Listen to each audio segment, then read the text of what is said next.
Todo menino quer ser homem, todo homem quer ser rei, e todo rei quer ser Deus. Somente Deus quis ser menino. Todo menino quer ser homem, todo homem quer ser rei, e todo rei quer ser Deus. Somente Deus quis ser menino. Estas palavras do Leonardo Boff foram as que ganharam o meu coração neste Natal de 2013. A riqueza da Bíblia Sagrada e o fato da Bíblia Sagrada ser um texto polissêmico, isto é, com muitos sentidos possíveis, com um horizonte inesgotável de realidades que podem ser apropriadas para cada leitor, guardada evidentemente a sua lógica fundamental, porque a Bíblia não é um livro contraditório. O fato de ser um livro com muitos sentidos não significa que a Bíblia é um livro incoerente, que se contradiz ou que a sua lógica se contradiz interiormente, mas não é de se negar o fato de que a Bíblia é sim um livro que diz tantas coisas quantos são os seus leitores, e diz coisas diferentes para o leitor que repetidas vezes volta a ela. Por isso é que a cada ano celebramos o Natal e voltamos à mesma história. Cantamos as mesmas canções, nos lembramos das mesmas personagens. A trama é a mesma, os ingredientes do drama são os mesmos. Tudo é igual, mas o fato é que, porque somos diferentes, e em condições diferentes, e vindos de lugares diferentes, e convivências diferentes, nos aproximamos e nos apropriamos mais uma vez de uma história que é igual. Essa história jamais é igual, sempre que dela nos aproximamos. Por isso é que, de tantas possibilidades, de tantos sentidos, de tantas falas, de tantas verdades, de tantas realidades que causam impacto no nosso coração, por alguma razão que somente Deus sabe, talvez nem eu mesmo saiba, embora tenha as minhas intuições, o que o Natal falou para mim neste ano de 2013 foi que todo homem, todo menino quer ser homem, todo homem quer ser rei, todo rei quer ser Deus, e somente Deus quis ser menino. E quando essa palavra veio ao meu coração, eu imediatamente me lembrei como que, automaticamente, em um instante, o que a Bíblia fala a respeito do Deus menino, o que a Bíblia fala a respeito de ser menino, de ser criança. Lembrei, por exemplo, que Jesus disse: deixem vir a mim os pequeninos, deixem vir a mim os meninos, porque dos meninos é o reino dos céus. E disse também que se não nos convertermos e nos fizermos como meninos ou como crianças, jamais participaremos do reino dos céus. Por isso é que o menino ou a criança ou a infância é apontado por Jesus como um paradigma daquele que habita, que experimenta, que discerne, que enxerga, que vive o reino dos céus. Lembrei também de algumas coisas que os profetas falaram, especialmente o profeta Isaías. Um menino nos nasceu. A notícia do Natal é: um menino nos nasceu. E o seu nome será Maravilhoso Conselheiro, Deus Forte, Pai da Eternidade, Príncipe da Paz. O Deus forte, o maravilhoso conselheiro, o Pai da eternidade, o Senhor do tempo que está além do tempo. E o Príncipe da Paz é um menino. Um menino. Isaías capítulo 9, versículo 6. E quando lemos Isaías capítulo 11, que é a grande profecia messiânica de Isaías, no capítulo 11 ele diz o seguinte: que o lobo e a ovelha andarão juntos, guiados, governados por um menino. Um menino os guiará. Um menino. Um menino. O Natal é a celebração de um Deus que se fez menino, que se fez criança. E talvez pelo contraste, homem, rei, Deus, menino, isso ficou muito marcado no meu coração e eu não consegui fugir desse chamado para ser menino junto com o menino do Natal. Não consegui escapar. Não consegui escapar da manjedoura. Não consegui escapar da criança. Não consegui escapar. E não consegui deixar de meditar e aplicar o meu coração perguntando a Deus o que significa um Deus que se fez menino. O que significa ser menino? O que é isso? Por que Deus se fez menino? Aliás, por exemplo, o Evangelho de Marcos é um evangelho que não apresenta Jesus como menino. Jesus já é apresentado adulto. O primeiro dos evangelhos, talvez o mais original dos evangelhos, não fala de Deus menino.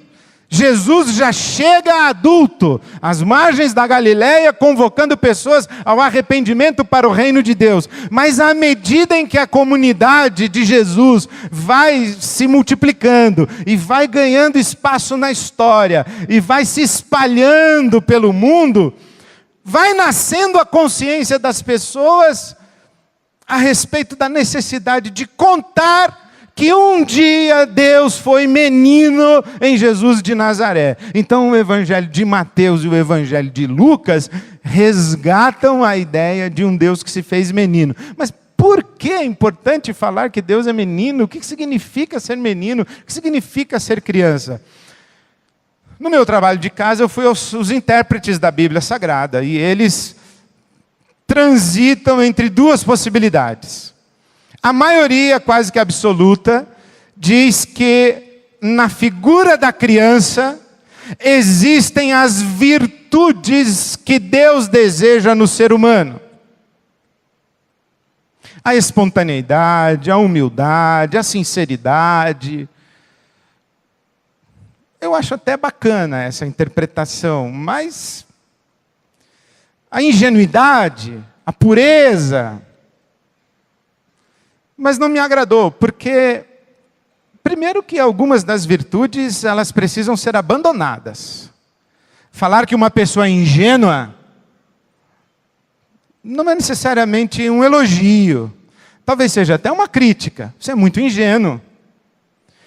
E Jesus talvez concordaria, porque ele disse que nós, quando crescidos, deveríamos ser simples como a pomba e prudentes como as serpentes, porque estávamos sendo enviados como ovelhas no meio de lobos.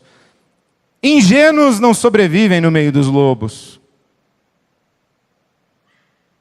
Paulo apóstolo diz, quando eu era menino, falava como menino, pensava como menino, gostava das coisas de menino, mas eu me tornei homem e as coisas de menino ficaram para trás. Então há algumas coisas da infância que precisam ser abandonadas. A gente vai chegando à maturidade da vida adulta e as coisas de criança vão ficando para trás. Até porque nós sabemos que as crianças podem ser más. As crianças são manipuladoras. Elas aprendem a chorar na hora certa ou com a pessoa certa. Dependendo de quem chega, ela não chora. Já sabe manipular. Já sabe fazer a carinha, já sabe para quem pedir, como pedir, as palavras que usar. Crianças sabem manipular. Crianças sabem ser más. Elas sabem se agredir. Não, aprenderam com os adultos, mas aprenderam. Até porque, na teologia mais tradicional, a Bíblia Sagrada vai dizer o seguinte, que nós nascemos com o nosso hardware avariado. A gente já vem com um defeito de fábrica. Porque não devemos negar que todos os seres humanos fomos criados à imagem e semelhança de Deus, mas devemos ler também Gênesis capítulo 5, que diz que o Adão gerou filhos à sua imagem e semelhança. Nós, filhos à imagem e semelhança de Adão, não somos pessoas tão confiáveis assim desde o berço. Alguém vai dizer, nossa, que coisa mais hedionda você está falando. Não sou eu que estou falando, a Bíblia Sagrada está falando. Pelo menos assim eu leio a Bíblia Sagrada. Pelo menos assim eu leio o salmista dizendo, em iniquidade fui formado, em pecado me concebeu minha mãe. Nós somos filhos de Adão. Tomar crianças como paradigma de virtude, pureza, não me parece ser a melhor proposta. Outros intérpretes tomam o fato da criança como expressão simbólica dos pequeninos. Como se Jesus dissesse, deixai vir a mim os pequeninos. E a criança é um símbolo dos pequeninos. E quem são os pequeninos na Bíblia Sagrada? Os pequeninos na Bíblia Sagrada são os que sofrem, os que são injustiçados, os que têm fome, os que estão encarcerados injustamente, os que estão padecendo na carne e no corpo as suas enfermidades. Por isso é que Jesus diz, tive fome e você me deu de comer, tive sede e você me deu de beber, eu estive preso e você me visitou, eu estive doente e você me visitou. E quando fizemos isso? E Jesus disse, quando vocês fizeram a um pequenino, fizeram a mim. Então as crianças seriam este símbolo dos pequeninos. Mas não me parece que Jesus foi um desses pequeninos. Quem seriam os pequeninos? As vítimas da existência num mundo como o nosso? Eu não consigo olhar para Jesus como uma vítima. Aliás, muito ao contrário. Jesus não é um sofredor vitimado, lamuriento, que reclama da sua má sorte e que se pergunta a respeito das razões do seu sofrimento. Jesus sofre com altivez, consciência, lucidez e coragem. Não é um pequenino no sentido de vítima. Então, o problema da gente estudar a Bíblia é que depois que estuda, fica faltando. Você lê, aí você lê a explicação, e é interessante, mas não enche seu coração. E depois que eu li as explicações e fiz o meu trabalho de casa, eu disse assim, Deus, mas não é isso. Não foi isso que encheu o meu coração, quando eu ouvi que todo menino quer ser homem, todo homem quer ser rei, todo rei quer ser Deus, e somente o Senhor quis ser menino. Não foi isso, tem alguma coisa faltando. E aí você tem que entrar no silêncio e deixar Deus falar no seu coração. Quem não faz silêncio diante de Deus, não ouve a voz de Deus. Aí você fica em silêncio. Foi o que eu fiz, porque é o que eu sempre faço.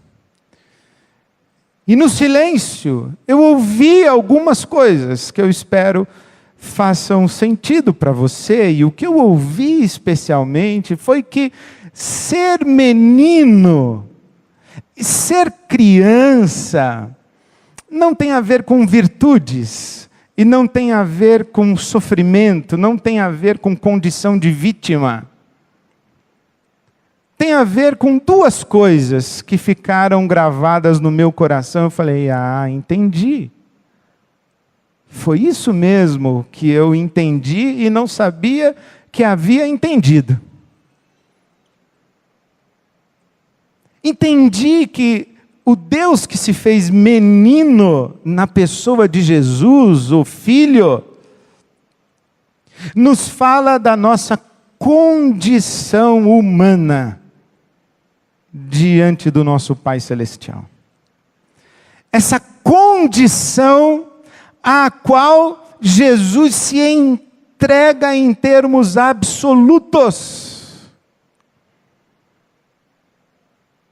Homem, rei, Deus. E lá na eternidade, em algum momento, as três pessoas da Santíssima Trindade, em uma conversa, o filho disse: eu vou ser menino. Para espanto dos céus, uma das pessoas da Trindade Santíssima disse: eu vou ser menino. Eu vou descer a mais vulnerável das condições humanas. Eu vou para o ventre de uma mulher. Eu vou para o colo de uma mulher. Eu vou para o seio de uma mulher. Vulnerabilidade. Rendição absoluta. Colocar-se absolutamente sob cuidado alheio. A criança ou é cuidada, ou morre. E nós, seres humanos, dos filhotinhos, somos os que mais demoramos para conseguirmos sobreviver sem papai e sem mamãe. Lobinho vira lobo rápido. Pintinho vira galo rápido. Potro vira cavalo rápido. Meninos demoram para virar homens. Alguns têm 40 anos e ainda são meninos. 50, ainda são meninos. Mulheres, meninas. O que é ser menino? Bom, a primeira coisa que veio para o meu coração foi isso. É render-se absolutamente à condição de necessitar imprescindivelmente do cuidado alheio. É Jesus o Filho dizendo: Pai, eu me esvazio absolutamente e me coloco na palma da tua mão. Ou o Senhor cuida de mim, ou eu desapareço. E quanto se esvazia? Eu não fui tão imaginativo a ponto de virar embrião ou feto. Eu consegui apenas ser bebezinho em posição fetal no útero da minha mãe.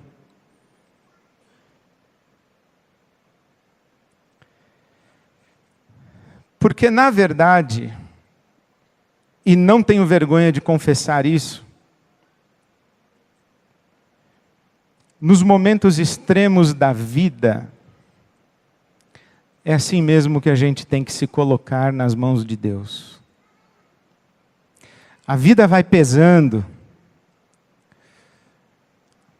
O nosso mundo interior vai pesando. As nossas culpas vão pesando. As responsabilidades pela existência vão pesando. As perguntas sem respostas vão pesando. A inquietação e a indignação no mundo de injustiças, em que a nossa impotência é jogada na nossa cara todos os dias. A pressão do mal contra nós. A ação do malvado contra nós. A percepção de que existe um mal dentro de nós. A finitude, a fragilidade do corpo, a falência dos órgãos, o embaçar dos olhos, essas coisas vão pesando. E a gente vai se encolhendo, se encolhendo, se encolhendo. E dali a um momento você se percebe na sua cama, em posição fetal. O que aconteceu com você, mulher? O que aconteceu com você, homem? Inclusive os reis se encolhem desse jeito. Somente os cínicos, os soberbos, os arrogantes não se encolhem desse jeito diante da grandeza e da magnitude da vida. A grandeza do universo faz a gente se sentir pequeno, ínfimo, mínimo. As maravilhas do mundo que a gente vive, um luar, o sorriso de um filho, o encantamento do amor romântico, estar apaixonado, a sublimidade das possibilidades, dos prazeres e das belezas da existência, que não estão sob o nosso controle. Isso tudo faz a gente se encolher e se sentir envergonhado. Eu tenho um amigo que diz que Deus humilha abençoando. Que maravilhosa experiência na vida é você se sentir tão abençoado, tão abençoada, que você se sente pequeno e pequena. Você se perceber como alvo de uma bondade, de uma generosidade, que você não sabe de onde vem. E isso faz você se encolher, se encolher, se encolher. E para mim, eu posso dizer, esse ano de 2013... eu muitas vezes me percebi absolutamente encolhido nas mãos de Deus e na palma da mão de Deus. Menino, a palma da mão de Deus foi a minha manjedoura. Não poucas noites desse ano que se encerra. Menino,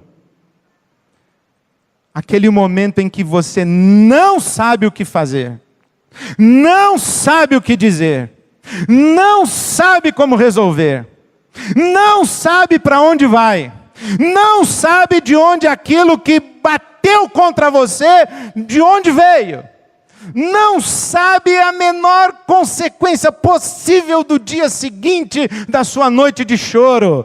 É nessa hora em que você se encolhe e diz assim: Deus, eu estou na palma da tua mão. Não tenho vergonha de dizer isso, porque toda a minha vida eu tenho dito que a nossa caminhada com Deus exige a nossa maturidade, que a nossa caminhada com Deus exige a nossa responsabilidade, que nós precisamos crescer, tomar vergonha na cara, assumir a liberdade que Deus nos deu como dádiva maravilhosa e divina, em vez de ficarmos amedrontadinhos como crianças. Mas uma coisa eu aprendi: jamais eu serei um homem como Deus quer, se eu não mantiver dentro de mim o menino capaz de se encolher e dizer: Deus, eu estou na palma da tua mão, porque a vida é maior do que eu, o mundo é maior do que eu não dou conta da existência, eu não dou conta de mim. Ontem saí para fazer a minha corrida matinal, o pastor Ariovaldo Ramos me ligou, eu não atendi, liguei para ele, falei: Ari, não atendi porque eu estava correndo. Ele falou: correndo de quem? E eu falei: de mim. Porque ultimamente eu tenho descoberto que o meu maior inimigo sou eu. E ele disse: nisso estamos em acordo. Eu quero ser homem. Quero deixar para trás as coisas de menino. Mas não quero matar o menino dentro de mim, capaz de se colocar encolhido na palma da mão de Deus e dizer assim: Senhor, eu dependo de Ti. A minha vida é Tua. De ti eu recebi a minha vida, por ti eu quero vivê-la, e para ti e para a tua glória quero vivê-la. E sabe o que me veio ao coração depois? Foi a lembrança de que assim Jesus nos ensinou a orar, como meninos, como crianças. E tu, quando orares, entra no teu quarto, fecha a tua porta. O teu pai que te vê em secreto, te recompensará. E quando orares, orareis assim: Abba! Abba! Que alguns de nós traduzem por papai, mas não é papai. Papai já está elaborado demais.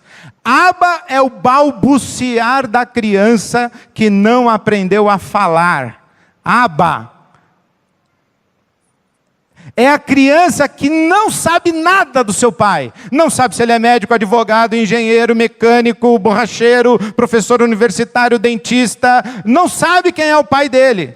Não sabe se o pai dele tem 30 anos, 35, 27. Não sabe. Ele não sabe se o pai dele bate na mãe dele. Ele não sabe se o pai dele é alcoólatra. Ele não sabe nada.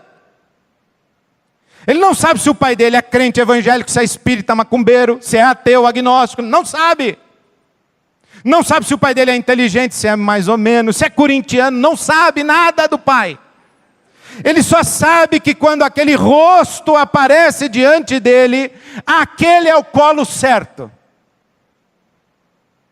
Porque ele chora, e um monte de cara aparece na frente dele, e vários braços se estendem na direção dele, e ele foge entre os braços e entre as faces, até que uma face aparece, e um braço se estende, e esse menino para de chorar, porque ele chegou no colo do pai dele.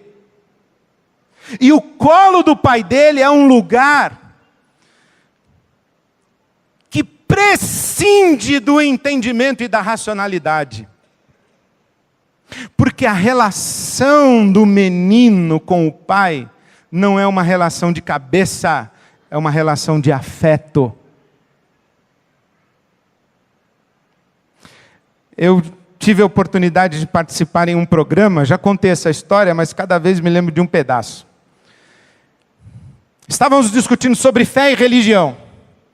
Eu, pastor evangélico, um irmão católico romano, de uma comunidade muito tradicional e conservadora, ortodoxíssima, um agnóstico, mas na verdade era um ateu mesmo, e uma bruxa, conversando com um filósofo sobre religião e espiritualidade.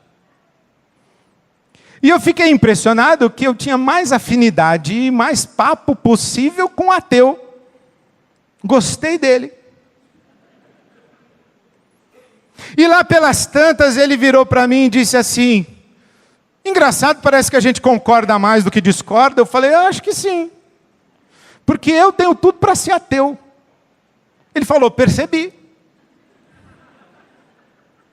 Porque eu tenho as mesmas angústias que você tem, as mesmas perguntas que você tem, eu conheço os mesmos argumentos contra Deus e contra a fé e contra a religião que você conhece. Aliás, eu arrisco dizer que conheço mais do que você, porque eu sou um homem da religião.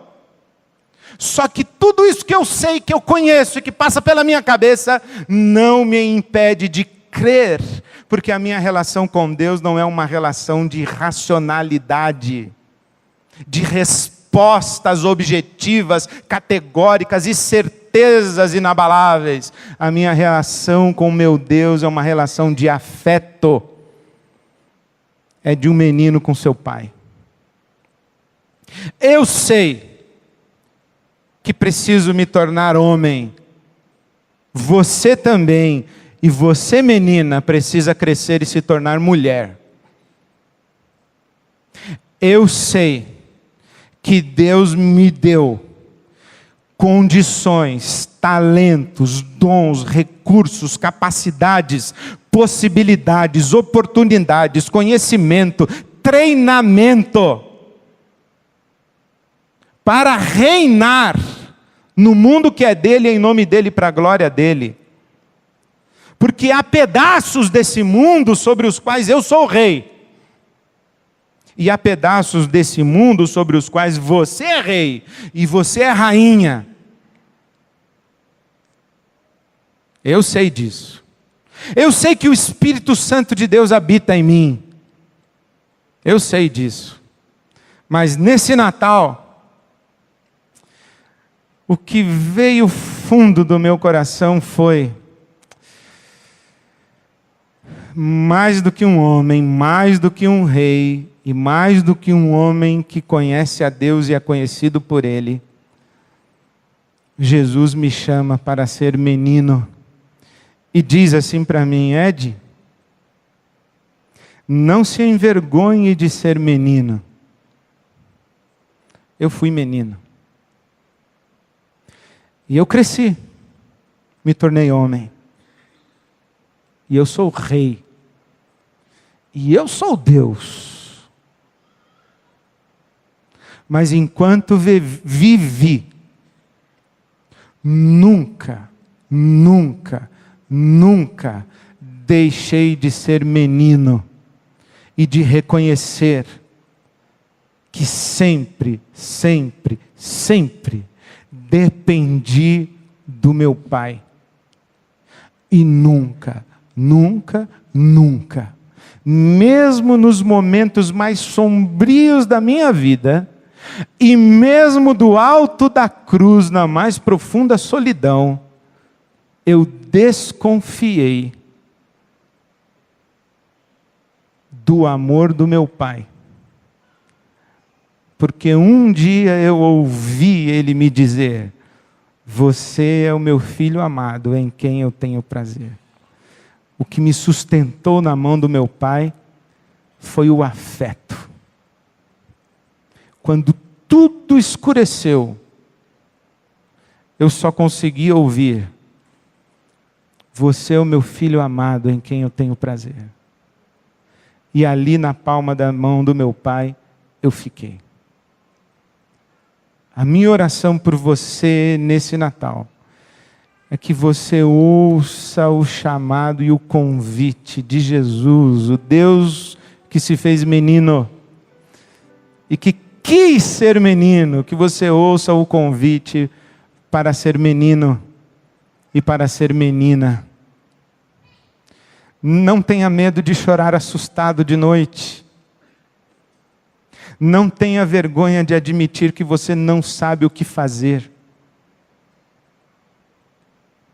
Não hesite em ajoelhar na sua cama e derramar o coração diante de Deus e falar assim: Deus, agora tudo que eu consigo ser é um menino.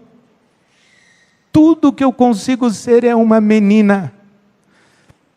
E eu quero descansar a minha vida nas tuas mãos, porque eu sei que eu sou o teu filho amado. Eu sei que eu sou a tua filha amada. Eu queria terminar lendo o Salmo para você, que diz assim: talvez esse salmo escrito pelo rei Davi possa ser colocado na boca de Jesus, enquanto ele está no colo de Maria, e é um Deus menino. Porque Davi orou assim: Senhor, o meu coração não é orgulhoso, e os meus olhos não são arrogantes. Não me envolvo com coisas grandiosas nem maravilhosas demais para mim. De fato, acalmei e tranquilizei a minha alma. Sou como uma criança. Sou como uma criança recém-amamentada por sua mãe. A minha alma é como essa criança. Ponha sua esperança no Senhor, ó Israel, desde agora e para sempre. Ponha sua esperança no Senhor, Ed René, desde agora e para sempre. Quer repetir comigo e colocar o seu nome? Eu digo o meu, você diz o seu. Ponha a sua esperança no Senhor, Ed René, desde agora e para sempre. Seja um menino no colo de sua mãe, recém-amamentado, satisfeito, abraçado, seguro, amado, como Jesus no colo de Maria. A mão do pai dele estava sobre ele, e está sobre você também. Que Deus lhe dê um feliz Natal e uma noite de paz. Amém. Amém.